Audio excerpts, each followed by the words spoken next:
স্বামী স্ত্রী সময় কাটানোর জন্য দাবা লুডো খেলতে পারবে কিনা? দাবা খেলা এটার ব্যাপারে হাদিসে পরিষ্কার নিষেধাজ্ঞা আছে। স্বামী খেলুক স্ত্রী খেলুক যেই খেলুক সবার জন্য নিষেধাজ্ঞা সমানভাবে, এটা জায়েজ নাই। আর লুডো খেলা যেহেতু তখন সাহাবীদের যুগে এই টাইপের লুডো খেলা ছিল না, কিন্তু দাবা লুডো এগুলা একই টাইপ, কাছাকাছি টাইপ খেলা, এই ধরনের খেলা নয়। বরং স্বামী স্ত্রী খেলবেন হলো শারীরিক কসরত হয় এরকম খেলা, যেমন কুস্তির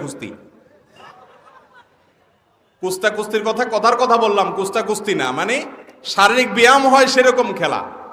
আমাদের প্রিয় নবী সাল্লাল্লাহু আলাইহি সাল্লাম আম্মাজান আয়েশা রাদিয়াল্লাহু তাআলা আনহার সাথে দৌড়াদৌড়ির প্রতিযোগিতা দিয়েছেন। দৌড়াদৌড়ি, নবীজির শরীরে 40 জন জান্নাতি যুবকের শক্তি ছিল, তিনি অনেক শক্তিশালী মানুষ ছিলেন। আয়েশা রাদিয়াল্লাহু তাআলা আনহা বয়সও ছোট, আবার মেয়ে মানুষ, আবার খুব হ্যাংলা পাতলা ছিলেন।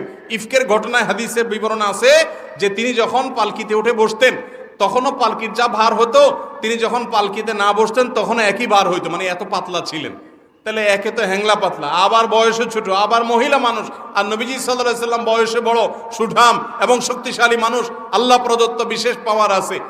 এই মানুষটার সাথে দৌড় প্রতিযোগিতা দিয়েছেন নবী করিম সাল্লাল্লাহু আলাইহি সাল্লাম। সুবহানাল্লাহ। স্ত্রীর সাথে কি দৌড় প্রতিযোগিতা? দৌড় প্রতিযোগিতা। তো দৌড় প্রতিযোগিতা খুব স্বাভাবিকভাবে আয়েশা রাদিয়াল্লাহু তাআলা হেরে গেছে, কারণ উনি তো রাসূল সাল্লাল্লাহু আলাইহি ওয়াসাল্লামের সাথে পারার কথা না। রাসূল সাল্লাল্লাহু আলাইহি ওয়াসাল্লাম জিতে গেছে। এখন জিতে গেলে মহিলারা সাধারণত একটু কি হয়, মন খারাপ করে। ঝগড়া লাগলেও যদি বউরে একটু জিতায় দিতে পারেন তাহলে আপনার সংসারে শান্তির বন্যা বইবে।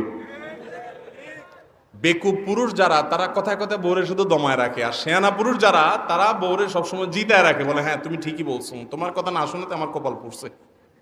যত পাম্পটি দিবেন, যত প্রশংসা করবেন, যত বেশি উৎসাহ দিবেন, সংসার তত সুখকর হবে। আর পণ্ডিতি করতে চাবেন তো কপালে দুঃখ আছে।